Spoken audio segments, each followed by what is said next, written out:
What's up, everybody? Brian Peacock back, Epic Outdoor Adventures. Down here, Middle River, Baltimore, Maryland. Just came here about 10 minutes ago. Come down to see if anything was biting. The yellow perch and the crappie come in here and spawn this time of year. And occasionally we get some bass coming in here feeding on those fish. So, been here 10 minutes. Already got a bass. No signs of the yellow perch or crappie yet. But he took the little minnow jig under a slip bobber. So yep, on the board. All right, oops.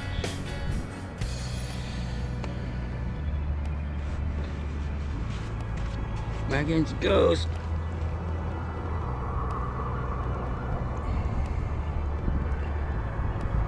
Sitting in pretty close to the shore. I'm in tidal water here. There it goes. Good job, buddy. I'm in tidal water here. This is the mouth of the cove. I'm on a primary point, off the primary point, and I have a lot of these little rock jetties that have come out as buffers to help stop eroding the beach area here. This is a public park here. I just walked down here. I've only been here about 10 minutes and figured I'd start out here since it's late February. It's been cold. It's probably in the mid 40s right now. A light breeze, overcast. It's lightly raining. Actually a perfect day to be crappie fishing today. So come down to see if I was gonna get any crappie or yellow perch and maybe a bass or a pickerel as a bonus, but we started out with the bonus and got the bass at first. So let's see what else we can get. All right, guys, just to go over what I'm fishing with at the moment. All right, starting off, just a cheap Black Max Abu Garcia combo. This is like a $50 combo. Nothing special, nothing to write home about, but it's a workhorse. It does its job. You can catch tons of fish with them. I like them. I love them with the kids. I love them to have them with clients. They get beat up. You know, you can just go get a new one. Doesn't cost that much. These usually last me about 3 to 5 years of heavy abuse and no maintenance. So, you know, I don't maintenance things that don't cost that much. So, but anyway, this here is like a medium light, maybe. Let's see, what is this? It's a 6'6" medium. I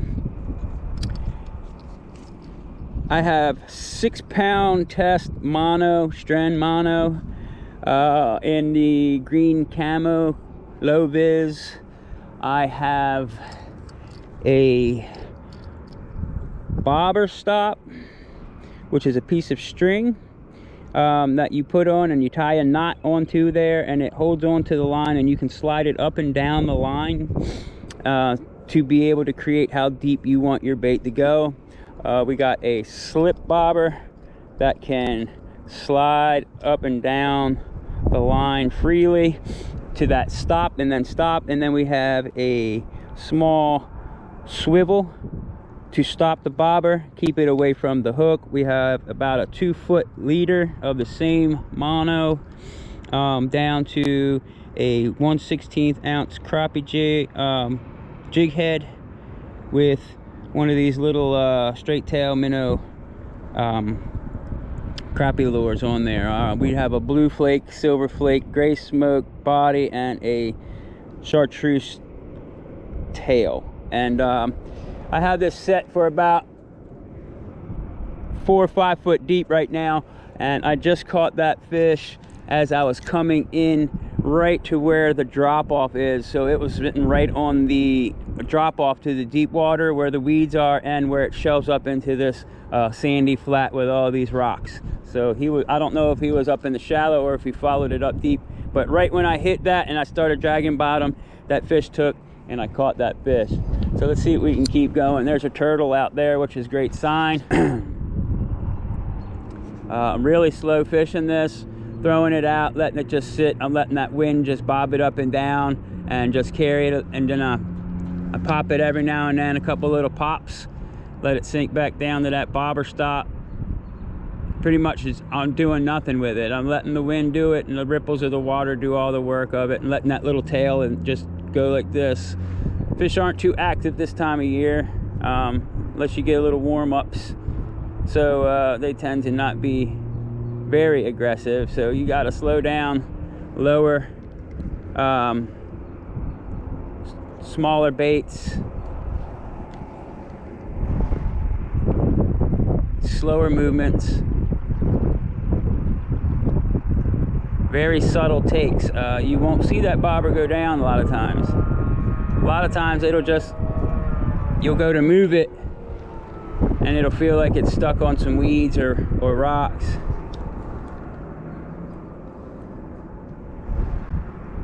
Right in there is where I got that fish.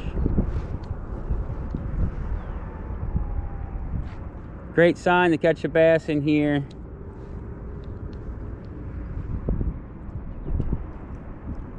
They've been doing some stocking, test stocking, and people feedback. I've turned in a few tagged bass in here before for the project.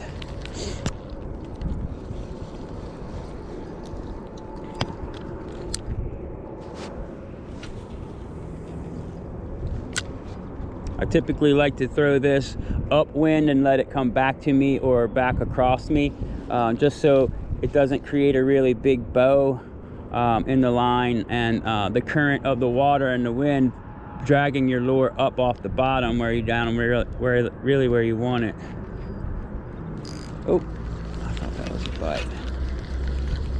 Not sure. It's hard to tell if they're bites or if you're snagging up on something. Could have been dragging bottom right in there. Let's get out a little bit further. I like to go out past that drop-off area. So there's a drop-off. We have about 2 to 3 feet deep out to about a drop-off into about 5 foot. Out in the middle, it's about 8 to 10 feet out there. We're on a high tide right now. I'm not sure if it's going down or if it's coming up, but it is a high tide right now. Normally these rocks, you can walk out on these rocks, and but we can't walk out on them right now, so we have to cast out there.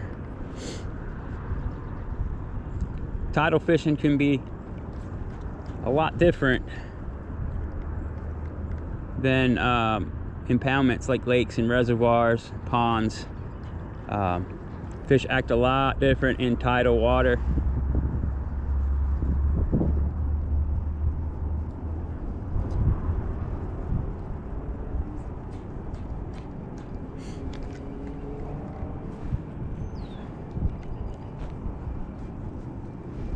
Caught some big bass in here over the years. Caught a few pushing 8 pounds in here before, but that was quite some time ago. It's really changed a lot over the last 20 years. It's not as good of a fishery anymore, and now with the introduction of snakeheads really exploding, I believe it's taking a toll.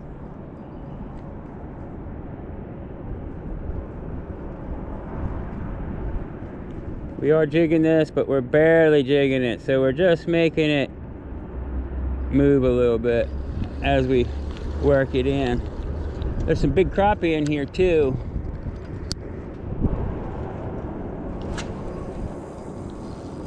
But I don't like to eat them out of here. There was a lot of contamination in the soil here, and they did some restoration projects. I'll pop the picture up for you here so you can see it. Over about 4 or 5 years, they dredged a lot of the contaminated soils out of here. put carbon in, and more sand, soil, and reintroduced plant species, native plant species back as a restoration project here, which is awesome. I believe they finished that in like 2017. So it has started to grow back. I remember before I went to North Carolina, it was hard to catch anything out of here because of what, they were digging up and dredging and disturbing everything.